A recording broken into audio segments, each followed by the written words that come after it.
Fica de boa aí, cara. Tipo, eu passei por um bagulho difícil, eu tô compartilhando aqui. É só isso, cara.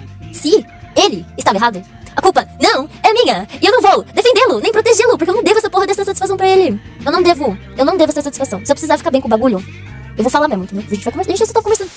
Rapaziada, hoje a gente vai conversar sobre o processo do Cellbit contra a Sassa, da Sassa contra o Cellbit, dessa bagunça toda que saiu uma decisão judicial recentemente. Vamos organizar as coisas desde o começo, sem torcida e sem se levar pela emocionalidade. O Cellbit venceu o processo em primeira instância, o que significa que houve uma decisão que reconhece que houve calúnia, injúria e difamação contra ele. E eu vou além disso de certa forma. Eu vou dizer também que afirma que não só a Sassa imputou o crime no Cellbit, mas também que essas imputações eram falsas.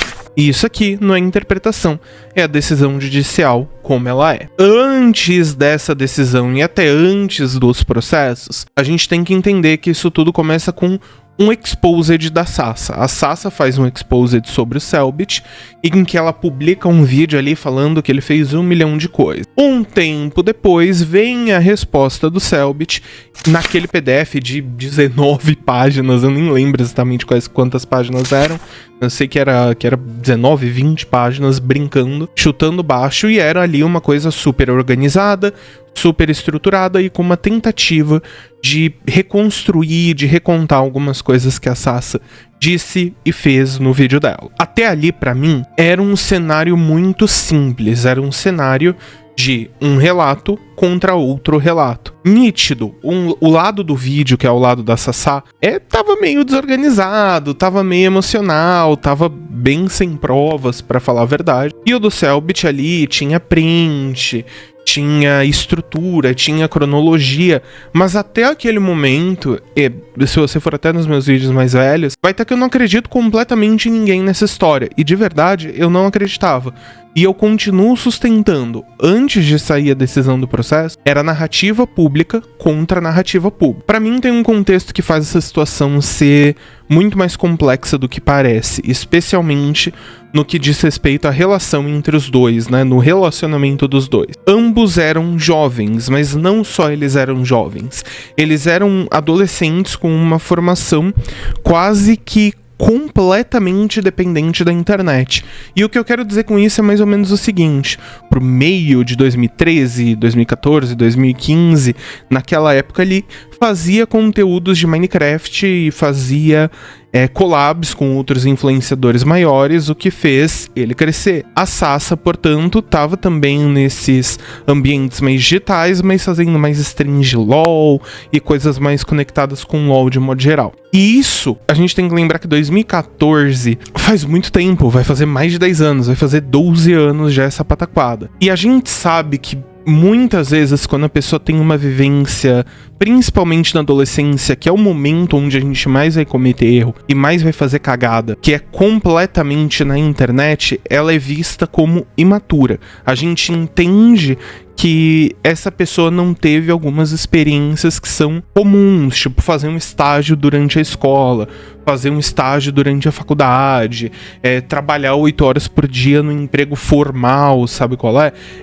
É uma vida onde percebe-se que ambos ali, nenhum dos dois eram pobres efetivamente, né? A Sassa tem a questão dela com viagem pra Inglaterra, o Cellbit já tinha condições de ter um bom PC na época, então a gente não tá falando de pessoas super pobres, mas pessoas principalmente que nunca seguiram uma rotina tradicional, que nunca tiveram que passar pela pressão externa comum que uma pessoa CLT normal passa no dia a dia, sem uma experiência prática do que é o mundo fora da internet. E isso, pra mim, explica a forma com que essa treta foi levada por tanto tempo. Conflito mal resolvido, ciúme excessivo e exposição emocional indevida e exacerbada. Esses 3 pontos, pra mim, dos problemas dos relacionamentos deles, né, vem por esse aspecto pra mim, essa falta de maturidade do mundo real e tá numa vida muito boa, entre aspas. E é claro que existe o limite aqui. Uma coisa é a gente falar que eles são imaturos porque não tem essas vivências comuns, outra coisa era o que a Sassa rotineiramente fazia, que era em qualquer momento que o Cellbit tinha algum destaque, seja com RPG, seja com um projeto novo, enfim, seja lá com o que for, ela ia lá e continuava falando merda do Caba insistentemente, né? Tava acusando ele de crimes gravíssimos, reiteradamente, sempre no momento que ele tava em alta. É esquisito? É esquisito. O processo per si não vai analisar o relacionamento dos dois, se um era ciumento, se ela era filha da puta, se ela xingava, se ele traiu, se ela traiu. Não é o ponto aqui. O processo vai estar focado nas questões de o que foi dito publicamente, como figura pública, quais crimes, né, que um acusou o outro, especialmente que a Sasha acusou ele enquanto ele se defendia. Esse é o foco do processo.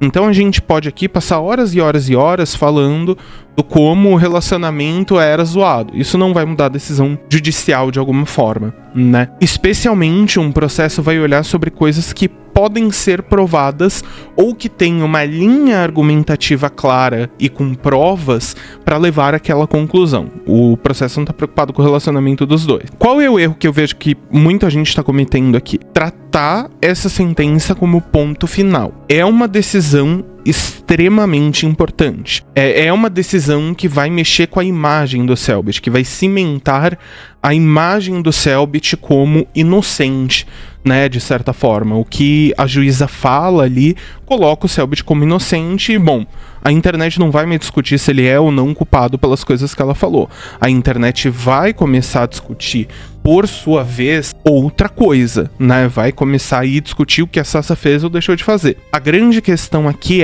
foi uma decisão de primeira instância. A Sasha, caso queira, ainda pode entrar em contato com os advogados para recorrer, ainda pode fazer uma série de movimentos jurídicos aí para tentar se livrar dessa situação, diminuir pena, enfim, seja lá o que for que possa acontecer com ela. Isso tudo significa que esse caso pode ser mantido, pode ser alterado, pode ser parcialmente reformado.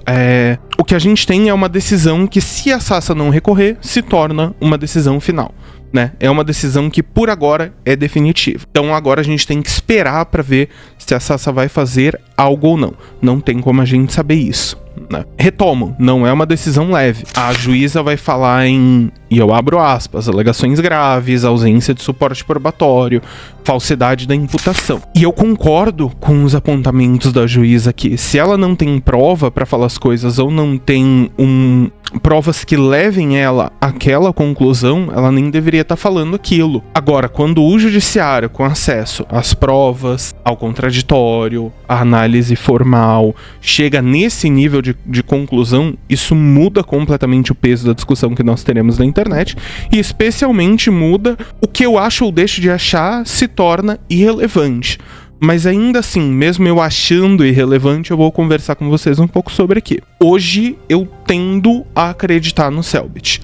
Não por afinidade, mas porque existe uma decisão judicial que está apontando falsidade nas acusações. Mesmo com a possibilidade de recurso, da juíza entender, depois de meses, depois de anos, né, porque foram quase 2 anos nessa pataquada, ela entender isso não é uma coisa leve. E tem outro ponto que é relevante aqui.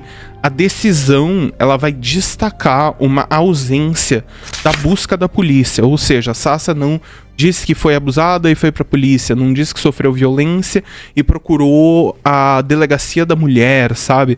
Não fez nada nesse sentido, não acionou Maria da Penha, cara, não fez nada. E aí fica difícil, né? Porque se você é vítima, e aí por outro lado eu consigo entender, né, o lado de outras vítimas, mas a gente vai falar disso depois aqui. Na prática, o que a Sasha vai enfrentar por agora, né, pelo que eu vi no canal do Senzi. E qual que foi a condenação dela? Eu achei aqui uma parte da sentença que é pública, e aqui eu vou ler pra vocês também. A sentença disse o seguinte: isto posto, e por tudo que mais consta nos autos, etc., julgou procedente e condenou a Sasha a cumprir uma pena de 10 meses e 26 dias de detenção. Seria equivalente a uma prisão? Não, não seria equivalente a uma prisão. Até porque ela é primária, então ela poderia cumprir em regime aberto, enfim, tem várias questões. Mas não só isso, a juíza, ela se valendo de um artigo do Código Penal, que é o artigo 44, substituiu essa pena privativa de liberdade, ou seja, uma pena que vai privar a liberdade da pessoa, por uma pena restritiva de direitos, ou seja, ela vai ter alguns direitos direitos restritos, ela não vai ter a liberdade dela, mas alguns direitos. E aí a juíza decidiu o seguinte, ó: devendo a condenada, no período da condenação, prestar serviços gratuitos em favor da entidade beneficente na frequência de 8 horas semanais. Então a Sassá vai trabalhar 8 horas por semana para uma entidade beneficente para cumprir a pena que lhe foi imposta. E a juíza, ao final da sentença, ainda definiu que o Selbit sofreu um dano econômico. Só que a juíza não definiu um valor que a Sassá deveria pagar, ou seja, ela não tem que pagar 10 mil reais, 100 mil reais, 1 milhão de reais. Não tem nada definido aqui. Ficou definido apenas que essa sentença tem que ser levada lá para a Justiça Civil, e aí um juiz vai de fato liquidar isso, ou seja, vai atribuir um valor. E olha que engraçado, né? A Sassa tá sendo punida a ser CLT uma vez por semana. Por um dia por semana ser CLT. Eu esperava genuinamente decisões menos brandas sobre esses casos. Mas tem outra perda aí que talvez seja a mais complicada de todas para Sassa, que é a perda do réu primário. E a gente tem que lembrar, a Sassa é branquinha, de classe média e réu primário. Foi inocência da minha parte acreditar que ela sofreria punições mais brandas, né? Menos brandas por situações como essa. O que eu falei antes que vai afetar outras vítimas? Eu sinto que esse caso vai prejudicar duas pessoas, né? Dois grupos de pessoas. A primeira, que são vítimas reais desse tipo de coisa, porque uma mulher que for vítima do que a Sassa disse que foi vítima vai perder a força na internet em um primeiro momento, porque não é o primeiro caso que a gente ouve desse tipo de acusações e, enfim, acusações constantes e tudo mais. Isso vai fazer com que outras mulheres que realmente são vítimas tenham mais medo de ir à frente, buscar polícia, buscar judiciário, buscar, né, as atitudes, de certa forma, que seriam necessárias para que essa mulher tenha justiça pelo que ela sofreu. O segundo grupo que vai ser prejudicado nisso são novamente as mulheres, porque eu vejo que com essa saída, essa decisão e a forma que a Sassa agiu por todos esses tempos, vai ser mais coisa para os caras que são perdidamente machistas falarem que mulher tá acusando homem falso por aí e usar esse caso como prova. Então serve como mais uma engrenagem numa máquina gigante de misoginia, sabe? Que os caras vão usar e vão se aproveitar porque vai fortificar a narrativa deles. O terceiro grupo que eu acho que afeta dessa forma são os próprios homens, né? Que homem vai se sentir confortável de se aproximar da Sassa hoje, sabendo que ela tem uma condenação por todas essas coisas, sabendo que ela tá tendo que pagar serviço comunitário e tendo que pagar multa pra um cara? Você tem que ser muito burro pra se aproximar de uma mina assim, tá ligado? Você tem que ser meio tantando as ideias pra achar que com você vai ser diferente. Então prejudica também os caras com os quais ela poderia ter relacionamento no futuro. É uma coisa que prejudica todo mundo que tá em volta dela, mas que não prejudica tanto ela. E isso que é revoltante de certa forma. Prejudica mulheres, de modo geral, né, com as duas coisas que eu falei. Prejudica homens, porque homens sim vão ter mais medo de chegar pra conversar com uma mina, chegar pra desenvolver algo com uma mina, porque, pô, se ela for igual a Sassa, esse tipo de coisa aumenta também, né, de certa forma, e prejudica as pessoas com os quais ela poderia ter um relacionamento no futuro. Mas bom, eu acabei entrando numa digressão aqui, a gente vai voltar ao tópico. O que eu quero dizer aqui é que nada apaga o histórico do relacionamento dos dois. O próprio Selbit já falou sobre comportamento ciumento no passado, de certa forma, e como ele mesmo confirmou, isso continua existindo.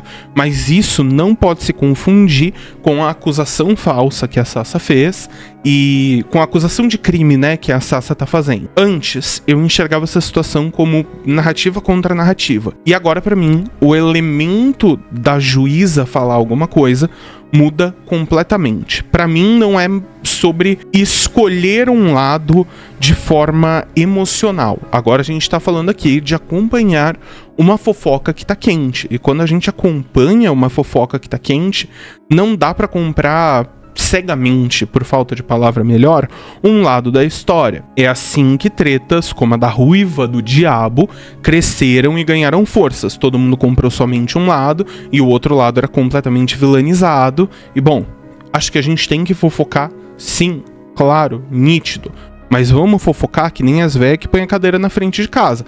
A gente olha os dois e fala pelo que a gente tá vendo das duas pessoas, na frente do portão ali. Na realidade, chega até a ser inocência de alguma forma, comprar uma briga de uma pessoa que tu não conhece, ou que tu sabe muito pouco sobre, ou então que tu tem uma relação parasocial ali. Como eu disse antes, agora a gente vai esperar novos capítulos e que bom pro Cellbit que ele foi aliviado de toda essa situação, que eu imagino que sim, estivesse pesando pra ele. E sim, eu desejo que agora que a coisa foi comprovada pela juíza, que a Sasha enfrente consequências maiores das atitudes que teve. No mais, esse foi o vídeo de hoje. Eu gostaria de agradecer a absolutamente todos os membros do canal, todo mundo que tá ajudando na vaquinha. E claro, se você não sabe, vai ter link aí embaixo, né, pro LivePix, pra você ajudar na vaquinha pra pagar advogado. E sem os membros do canal, porra, não tem canal. Vocês são o alicerce do que a gente constrói. Caso tu use celular pra assistir as coisas, tem um botãozinho de hype aí. Se você puder hypear esse vídeo, ajuda bastante. Se você puder também, se inscrever e deixar um likezinho. Fala pro YouTube de, olha, esse vídeo tá legal, queremos ver mais, né? E jogue esse vídeo para outras pessoas. Isso me ajuda no crescimento do canal também. No mais, esse foi o vídeo de hoje. Eu vejo vocês no próximo vídeo.